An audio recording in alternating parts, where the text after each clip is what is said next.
Now I'm pleased to welcome Jeremy Parkins and Lieutenant William Cunningham to talk about Dress Right Dress program.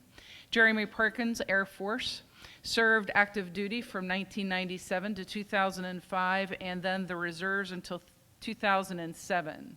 He deployed with the 391 FS for Operation Enduring Freedom after 9/11, including Operation Southern Watch. Additional support roles included indirect supply support for efforts during Operation Iraqi Freedom. After returning home, Parkins had his own struggles with transitional hardships that led to some justice involvement. After years of struggling and not understanding what he was experiencing, he began working to right my own ship, in his own words. He used the GI Bill to go straight through a high school diploma to receiving a master's degree in Justice and Security Administration, along with a bachelor's degree in criminal justice. Lieutenant William Cunningham is a jail administrator for Seneca County Sheriff's Office, and Lieutenant Cunningham served in the United States Marine Corps. Hoorah! Louder. In 1990 until his honorable discharge in 1993. A year later, he joined the Seneca County Sheriff's Office as part of the Veterans Administration grant, which paid a portion of his salary. He completed the Police Academy training in 1995 and was promoted to lieutenant in 2001. Since 2022, he has worked with Dress Right Dress to help incarcerated veterans access Veterans Administration services and other resources to facilitate re-entry into their community. Please welcome them to the stage.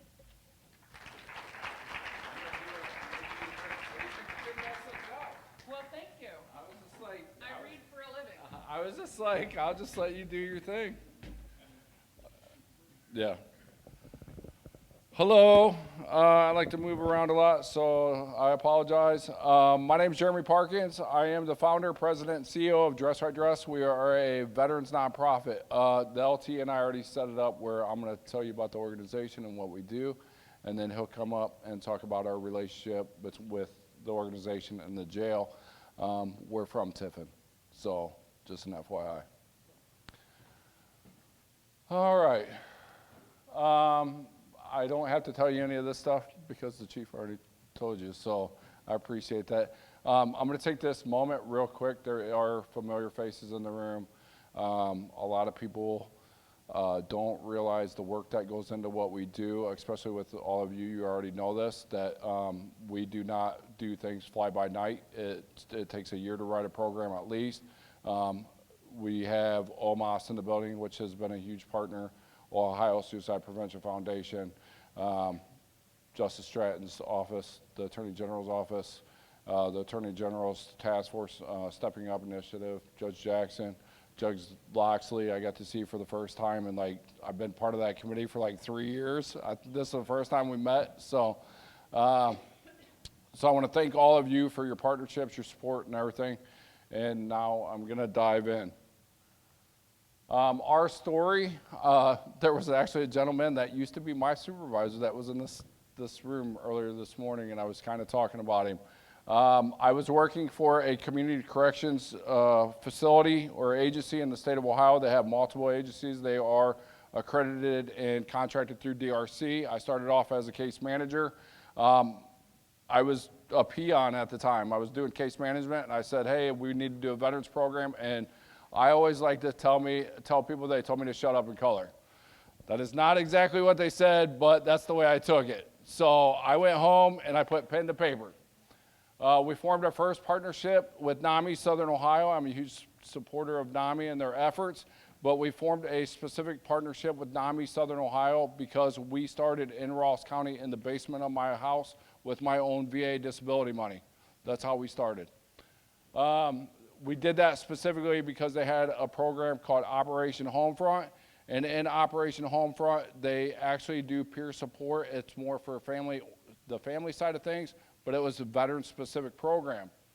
We became a 501c3 in 2019. This is after a year and a half search for an attorney because every lawyer we talked to just wanted to get paid.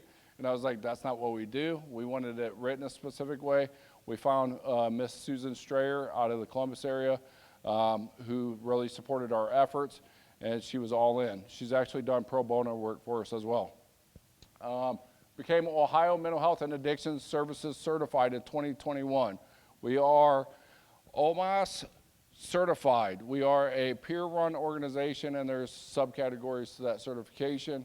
And then we opened our first office and resource center in 2021 as well. I like to tell this story that I had no intentions of opening any offices.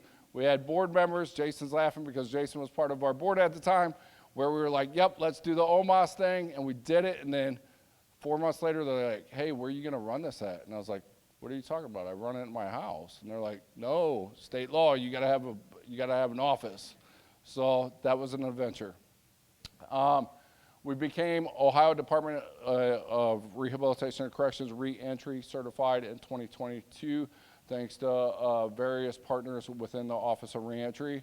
And then we opened a second, third location. Now I do want to take a step back. Second, third location no longer exists because during COVID and other factors, being a nonprofit, we have to be fiscally sound. We adopted technology, we embraced technology. So a lot of what we did, there was no longer a need for a second, third office. However, we established that probably a week ago that Jeremy's gonna have to eat crow, and we're gonna have to relook at that. We've served, as the date of these slides, they're a little, that 1,500 number is gonna grow by the end of this year, thanks to, really to OMAS. But that's gonna grow at the end of this year. So, like I said, we started in the basement of my house in Kingston, Ohio, 2019. I put pen to paper 2015. We did focus groups. I actually had incarcerated veterans that I worked with that were out of the system. I brought into focus groups and I said, what do you think about this? And we worked with them. We worked with the VA. We worked with other veterans, and we started establishing a program before we even got to the point of writing a 501c3 paperwork. So we started in Ross County in 2019, and you can see where we were at as of last year. We joked around when COVID happened. We were like, all the nonprofits are gonna die because we didn't know. There was lack of funding, and how are you gonna fundraise, especially with lockdown and all the snap. But what actually happened was when they heard what we were doing, which I'll get to here in a little bit, we started getting calls from judges, jails, prisons all around the state.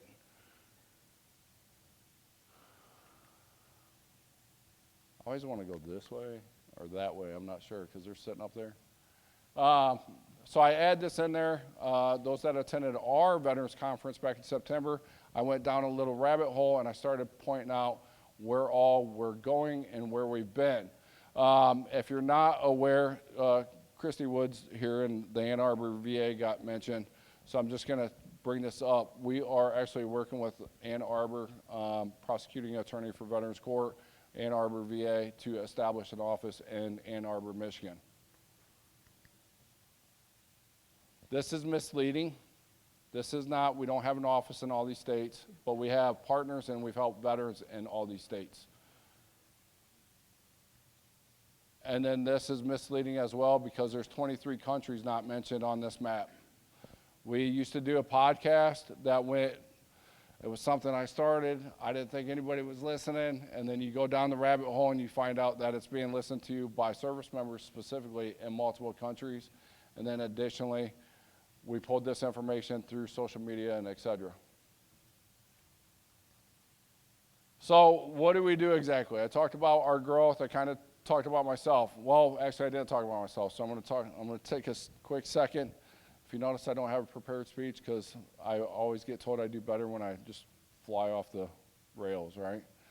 So as the Chief Justice was talking about, I started this because I was going through my own transitional hardships, and then working in the community correction arena, I was talking to veterans that were coming out of incarceration that suffered the same fate as me, but worse.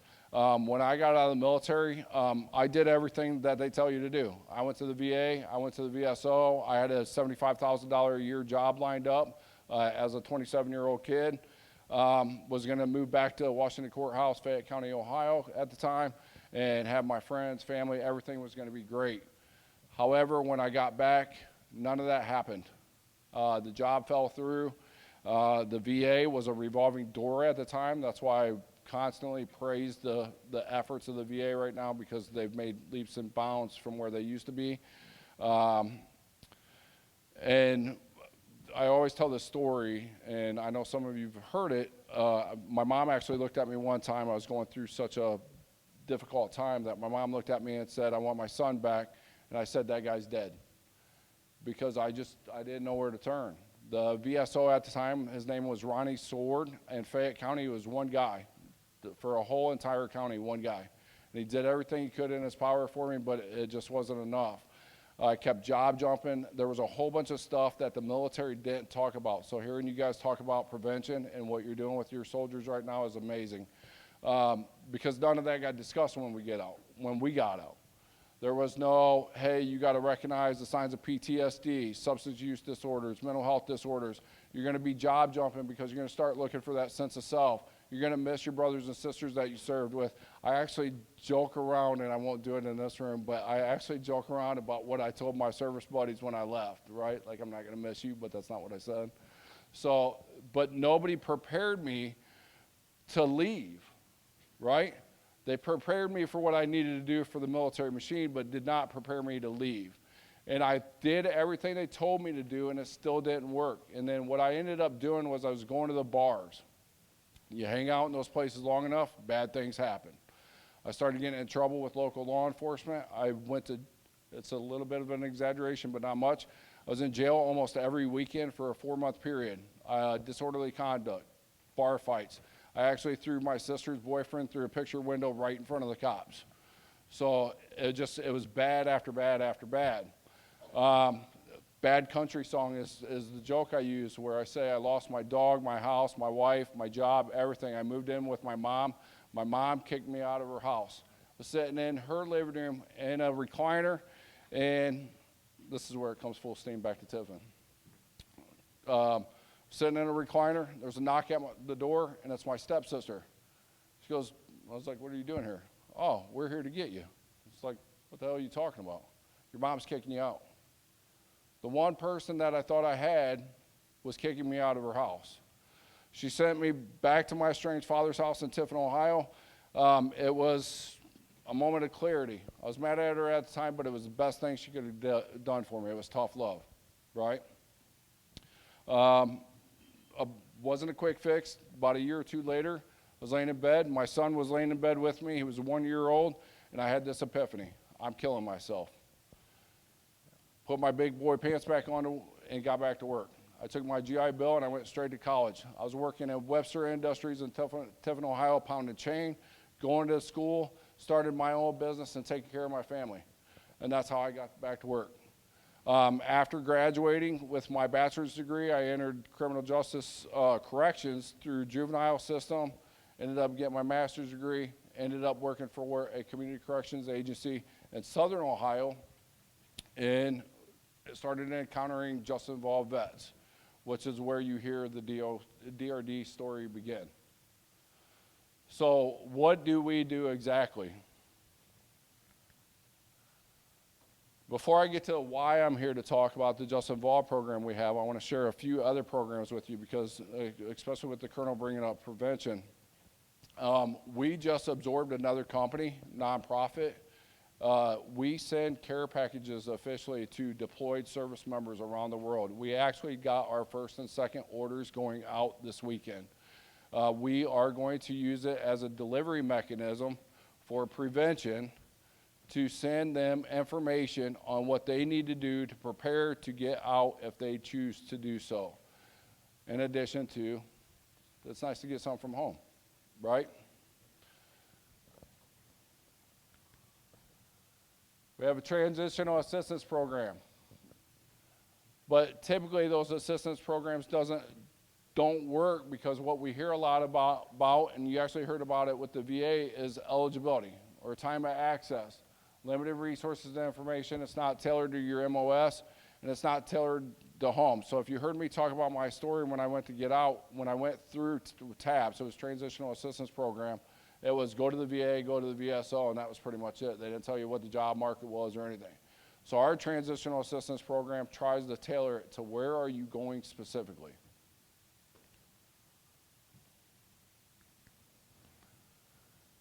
We try to do pre-military engagement. So we actually started engaging junior ROTC and ROTC cadet corps. We go in and we talk about, from a veteran perspective, things that we experience and let them know that they're the future and they can change what's going to come about. We communicate with DOD and VA. We're listed as a DOD provider.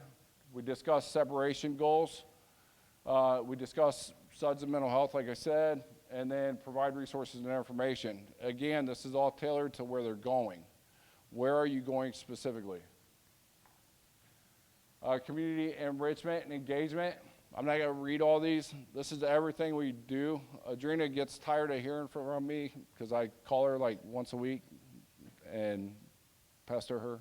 So, but there's a lot of things that we do because we want to be engaged in the community. A veteran or a service member is part of the community. They need their family. We always talk about the whole veteran. That's family, friends, everything the colonel just brought up. Another program that's coming full force 2024 is we just got a grant to purchase equipment.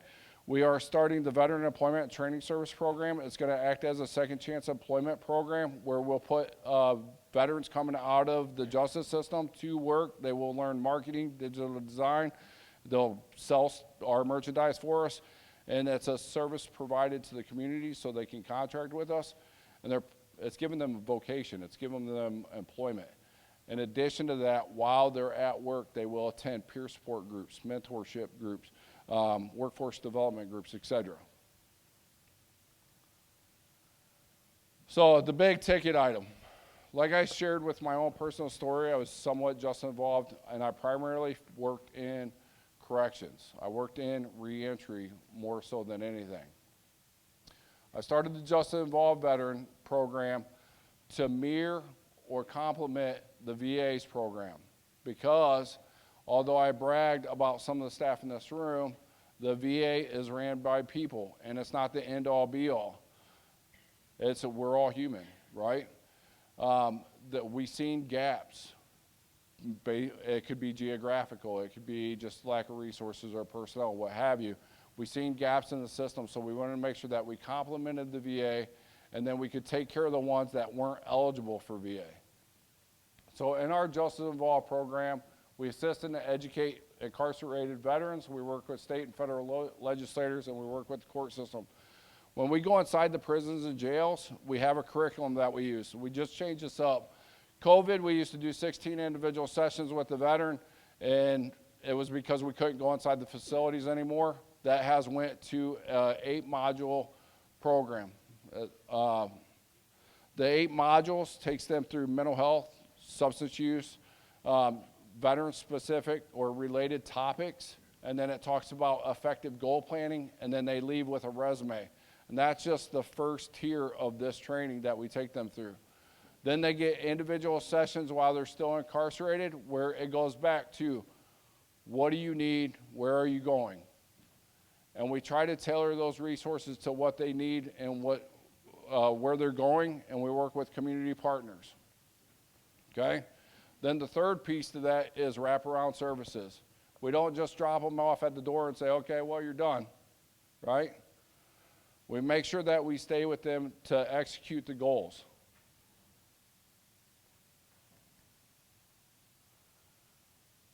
I already talked about all that, sorry. I got ahead of myself. So the individual sessions, it's different between the prisons and jails simply because jails run into shorter stays. When we work with the prisons, with DRC, we get them at least a year out, if not longer.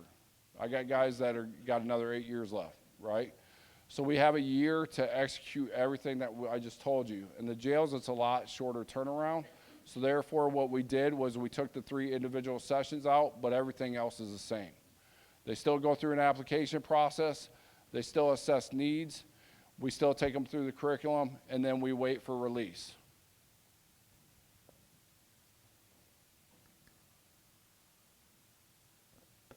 Our partnerships with DRC and the county jails doesn't just include that curriculum or those services. We also go inside, we do crisis intervention training. We do them for both the jails, jails and DRC, and then also first responders. It's a veteran component piece specifically. Additionally, we have the Justice Involved series. There's some of you that were involved in that. We partnered with DRC. We did a 5-session series where we took them through military culture, lifestyle, all the way to becoming Justice Involved, to reentry, and on. And then what I like to say is we assist, advocate, and accommodate.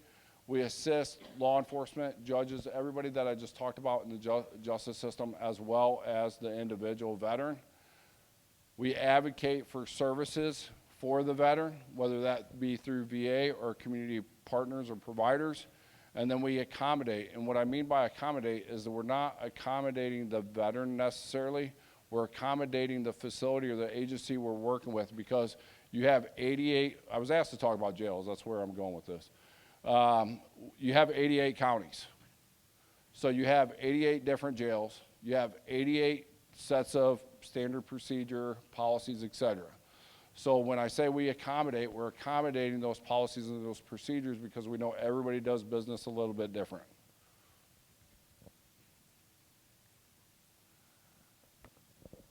This is not a versus thing. This is jails on this side, prisons on this side. These are the issues that we commonly encounter inside both of these facilities. And if you look, a lot of them are the same. So staffing. A lot of the staffing issues that we encounter is inconsistency. And what I mean by that is, who knows the turnover rate of corrections officers? It's actually very large. So we might be dealing with somebody one week, and then there's a new person we got to deal with the next week. Or there's a changeover in the guard, and then nobody knows what's happening from one administrator to the next. So then we got to go back in and we got to repitch the program and get back into their good graces. Technology. I always like to talk about technology in jails. We have a lot of jails we deal with that do not have the funding to buy certain technologies. So even though we as a nonprofit embraced Zoom, Teams, etc., some of the jails did not have the technology to do that. And COVID, it created a huge barrier because we weren't even allowed to go in there and talk on the video phone inside the facility. Community bias or lack of buy-in. A lot of jails will, and I understand, I completely get it. A lot of jails will use what they know. They're used to using community providers that they've used in the past.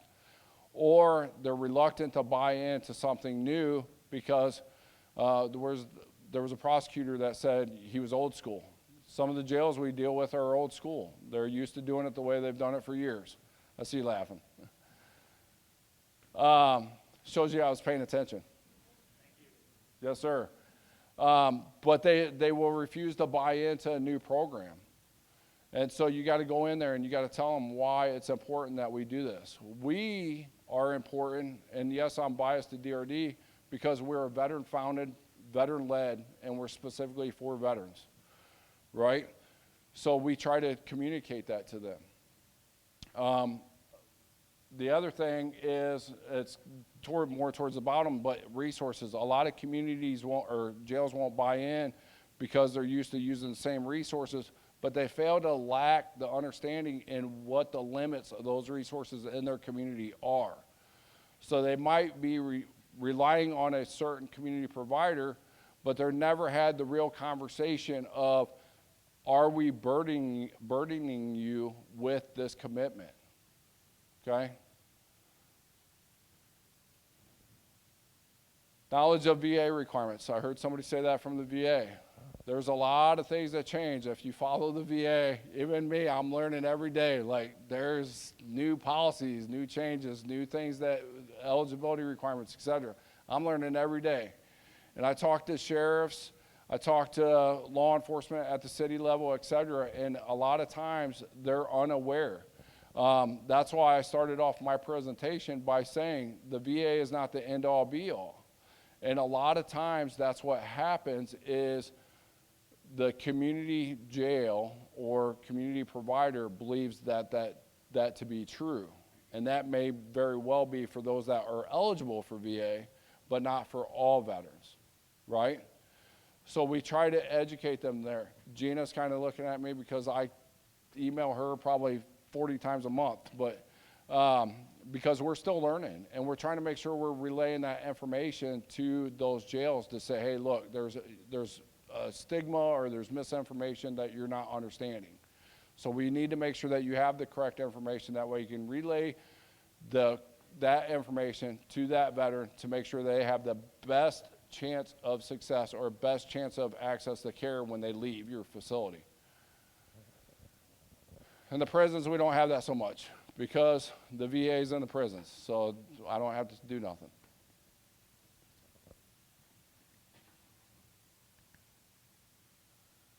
Some of the positives, if you see the asterisks, they were on the cons side too. And it's because it can be a double-edged sword, right? So if you see the ones that are double marked, for example, staffing. When we get the buy-in from staffing in jails and prisons, and people are truly invested in what we're doing or attempting to do, it is a beautiful thing. I have prisons that call me every day about individuals, or I have jails that call me every day about individuals that we're working with, that we're currently involved with, and they're keeping me updated. And that way we can make changes if we need to or what have you. It becomes a very beautiful partnership, and we actually put that veteran's success at the forefront of what the mission is. Community-based corrections involvement. Jails are local. So although I brought up that sometimes they don't understand the resource or the limit of resources and within their community, jails are local, and it's everybody knows everybody in some cases, right? So we can go in and we can take a community corrections approach and make sure that the community comes together as a whole to approach those veterans that are in need within the jail. Whereas in the prisons, you might get sentenced in Toledo and wind up at Southeastern, right?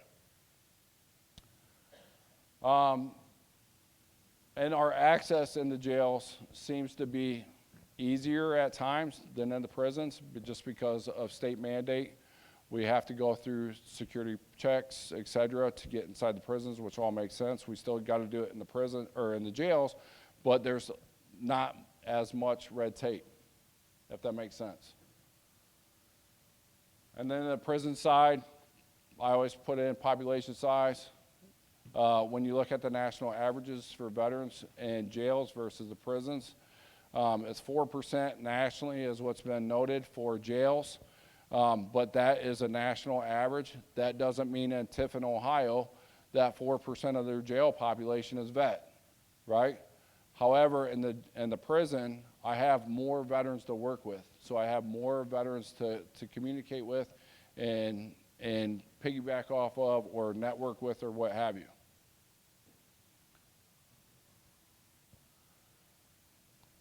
This is not to minimize anybody before I move forward. This is strictly data that we collected over 4 or 5 years of doing our program. So I just wanted to make sure that I shared what we've done up to this point with all of you. So as far as our programs, if you look at 2019 to 2022, the Just Involved program, Transitional Service Member program, and the VETS program were our 3 primary programs. The Transitional Service Member program dissolved in the way it was conceptualized going into 2023. And 2023 it is called the Emergency Assistance Fund. And if anybody needs it for a veteran, it is a statewide fund for any veteran of any discharge in the state of Ohio for housing, utility, and food assistance. That includes service members, guard and reserve, etc. So if you look at the programs, you can see that 87% in the first 3 years made up our Just Involved program, and then it was 98% going into this year. Branch of service, there you go. Army gets a bad rap because if you don't know, statistically, the Army is the biggest branch. So, era of service, the majority in 19 to 2022 was OEF, OIF, and then in 2023, it was crossed between OEF, OIF, and then peacetime.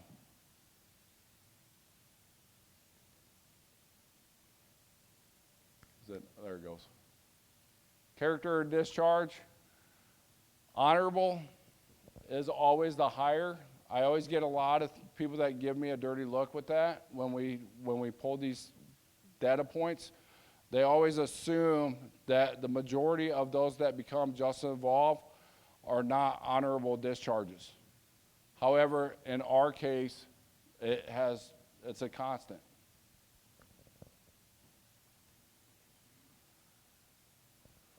So we did completion benchmarks, and if you pay attention, what is considered successful and what is not successful has shifted. And it was because what we did inside the prison is we started really looking and working with DRC on who was the best candidate for our program. It's kind of like the military. We're not going to take everybody, right? So what we did was we really started looking at who was incarcerated and what have they done, what work have they put in. I tell guys and women all the time when I work with them, I am not going to work harder than you. You have to put in the work. You have to put in the work. So what we did was we started working with DRC and we started looking at ISRs, institutional summary reports. And we started looking at who was putting in work, who was putting themselves through programming, AA, NA, working with mental health, etc. What violations were they getting? Was it out of place or was it selling dope or assault on a CO? That's what we were looking at. And that's how we determined eligibility. We don't determine eligibility based on discharge, nor do we base it on crime. But we do look at what they're doing inside the facility. You're already in prison, and then you're still doing this, right?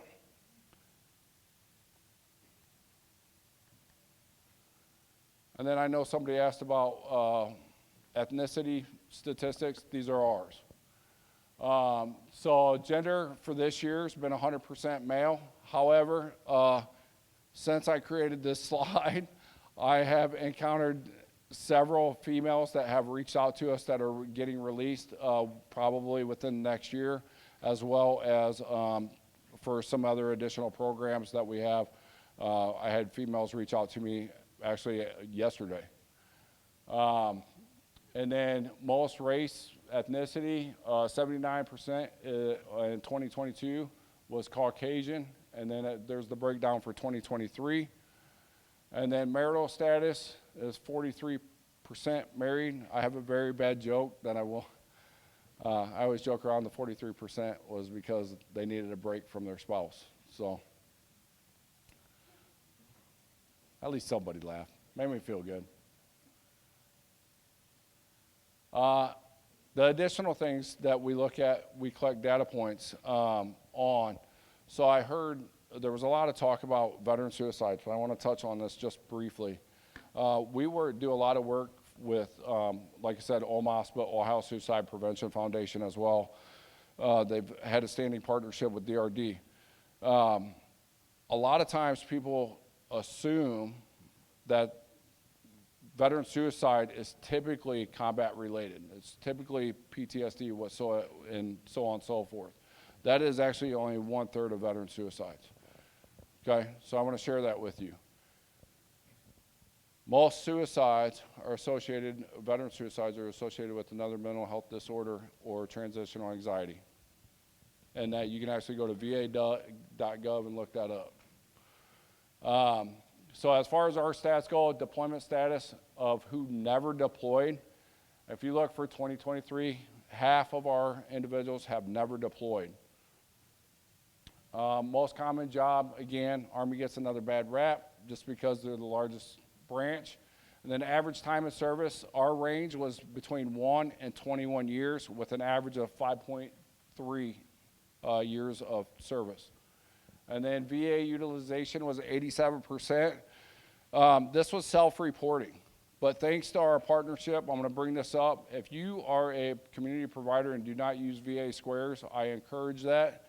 Work with your VA partners. Squares is a magnificent program. We use it frequently because of the reporting. Everybody we talk to, all honorably discharged, and I use the VA. And then when you go in there, you're like, nope.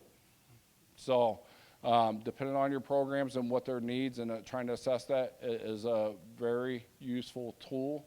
So I do encourage you to use that. And then, like I said, we don't discriminate against charges. So we work with anything from low-level misdemeanors all the way to murder or the worst of the worst, as someone put it once.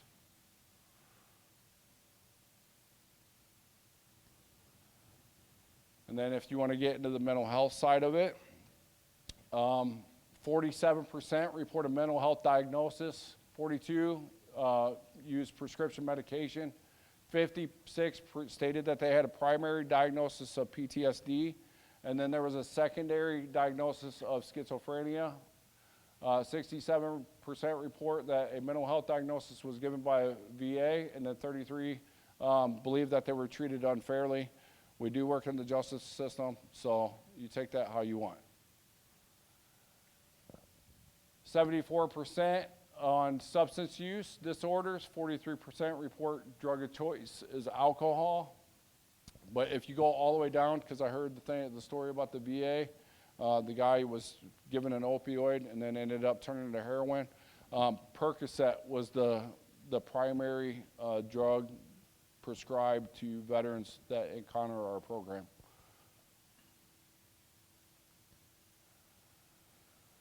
So when they come into our program, we walk them through our application, and there's a series of questions. It's not, I don't like to call it an assessment because that's not what we're doing. We're not trying to diagnose anybody. What we're trying to do is assess their need. What do you need? Like, how can we help, right? So they'll answer a series of questions for us, and these are the primary needs that most of our veterans identified.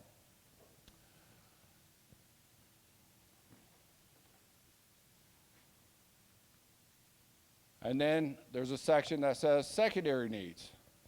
So on secondary needs, there's only 2 categories because we identified housing and food and VA and all that as primary. And then what's the secondary? I need family support. That can be anything from childcare to I need to support my spouse, or counseling. Counseling is always a big one. And we talk about family counseling as well. Especially for those that deployed, that went through some type of trauma, family counseling becomes important. And then additional resources. We had a counselor at one time, and one of the things that I told our board was there's so many community providers out there and partners with the VA, with other agencies and everything. We did not need to do everything as an organization. We're a nonprofit. We don't have the manpower to do it. So what we did was we started building our provider network. So as Christy brought up, we established multiple veterans coalitions in the state. We just established the Northwest Ohio Regional Coalition, 6 counties. There's 200 providers that will be listed. And what ends up happening in that is we will refer, and it's a referral from us, that there is a need for one of these following things. And these are the statistics that typically on who's requesting what.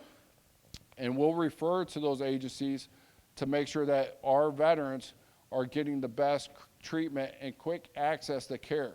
Because access to care becomes the the issue a lot of times, especially when we get into the Guard and Reserve. I'm not trying to pick on you guys, but the Guard and Reserve, a lot of times they don't have that access, and we see a lot of that in our program.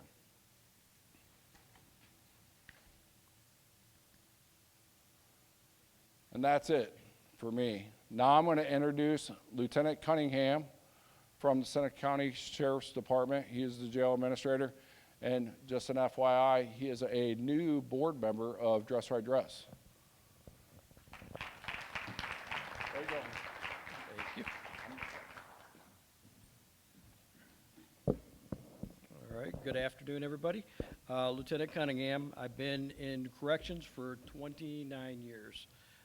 And I don't know if there's anybody else in here in corrections, but you would know that a lot of times you do not get the information that you need from the individuals coming into your facility, especially whether or not they're a veteran or not. So one of the things that we did to help with this was we took the Dress Right Dress. Jeremy's been great to work with through his organization, and we took his brochure and we put it into our inmate kiosk system, which is when they first come in, they have to get into it to do commissary, to do visitation, those type of things. They have to get into that system.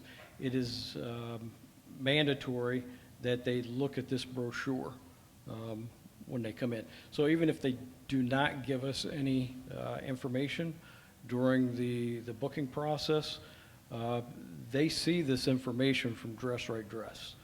They don't have a choice. Everybody sees it. It's a mandatory read.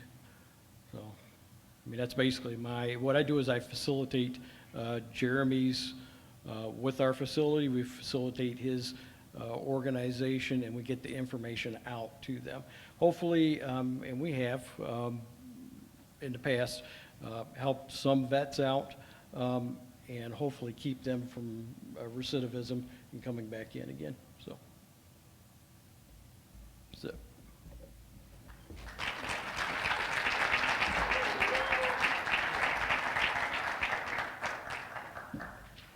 Is there any questions? Yes, ma'am. I noticed you're not in Marion County or Union County, and I live there. Hold on one second. What counties did you say? Marion and Union counties. False. Oh, well, on your map. Yeah, the map was, this sounds way louder than it did before, but the map was created for our veterans conference we do in September. Actually, I'm at North Central and Marion, or our organization is, as far as DRC, and we started working with the VSO in that region, or somebody about there. So we are in Marion, including Wyandotte County. I heard somebody bring up Wyandotte County. I actually live in Wyandotte County. One of the great things about going to Tiffin was we got embraced by the Mental Health and Recovery Services Board. So they do 4 counties. They do Ottawa, Wyandotte, Sandusky, and Seneca County, and they embraced our program, and we actually signed a contract with them. But in addition to the contract, thanks to OMAS, we're a statewide agency. So we actually will go, doesn't matter who you are, where you're from, whatever. If you have a veteran that needs help, you get a hold of us, and if we have to, we will drive there. Well, that's where I live, so I was going to say, are you hiring? Never mind. I'm not going to throw you under the bus. No. There's an ongoing joke between Adrena and I, so. Jeremy, thank you for all of your hard work that you've done over the years. Your passion shows in your work, and it's really appreciated. One of the things that was mentioned earlier about Ohio Cares, which is our statewide collaborative between Department of Vet Services, the Ohio National Guard, and Ohio MAS. is that we are beginning to really work at the local level with our boards and our providers and other organizations. And some of the meetings that we've had veteran peer supporters join our calls, and it was similar to some of the data that you showed us. Some of those basic needs are where the need was, in housing, in food. You know, it was the basic needs that we know as social workers is that Maslow hierarchy that really has to be addressed. I think sometimes when we're providers and we're doing all this wonderful work, we're thinking very clinical. And until those basic needs are met, that ability to be stable, when those veterans are navigating our communities, sometimes we're missing it. So I just want to thank you for addressing those needs and showing that data on that chart, because those are very significant, especially when we try to really support that veteran with housing, and we start to figure out how challenging that can be for a person that may, just not have the resources, or there's not the housing stock, or and that kind of thing. So thank you for that. Thanks, Adrena. In case if nobody knows in this room, I'm going to call her out real quick. Adrena is a Marine Corps veteran.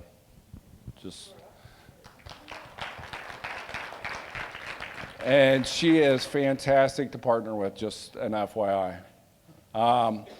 So to her point, I know the theme's been deflection and stuff, and I've had this conversation with sheriff's departments, city police, judges, etc. And when we're talking about deflection, if you see the categories of information that we collect and look at the primary needs requested, a lot of times when you are encountering a veteran in crisis, it can be attributed to one of those basic needs. I need food, I need housing, I need mental health, I need sobriety. And if we can interact or intervene at an earlier stage in that, our whole point is to prevent people from entering the justice system. But then if they do, then what do we do? And for us, it's that continuum of, I don't want to say continuum of care, but it's that continuum of peer mentor relationship. It's, hey, look, let's work together, let's figure it out, right? And that's why we make sure that we collect those data points.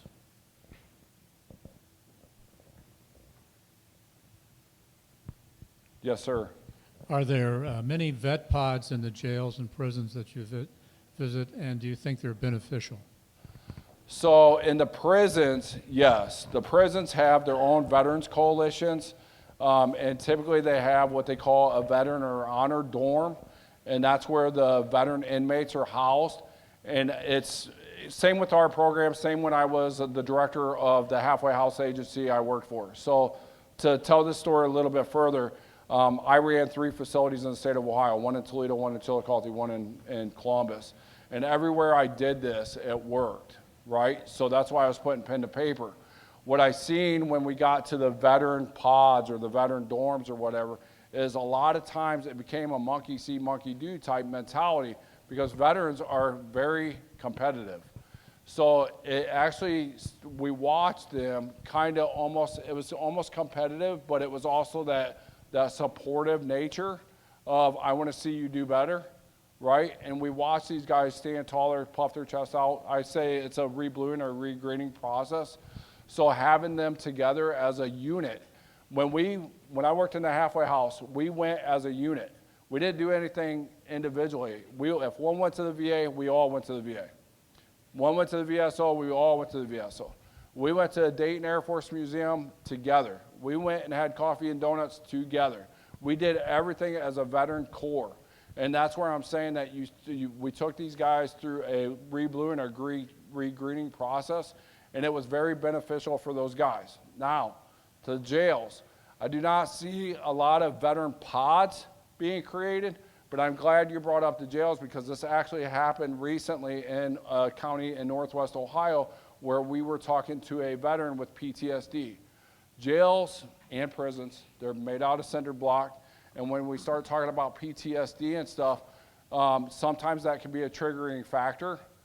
So that's something to consider if you're dealing with a veteran maybe with PTSD in jail, is think about PTSD triggers or anxiety triggers, especially with noises bouncing off walls, etc. But if you can come up with a veteran dorm or pod in the jails, I think it'd be very beneficial because there was somebody that brought it up earlier. They can walk right into that specific unit and talk to everybody. And that's one of the things I like about the veteran coalitions inside the prison system is because when I go there, 150 guys sitting in front of me right then, right? Hopefully I answered your question, Judge. Any other questions? No? Ma'am? You want this?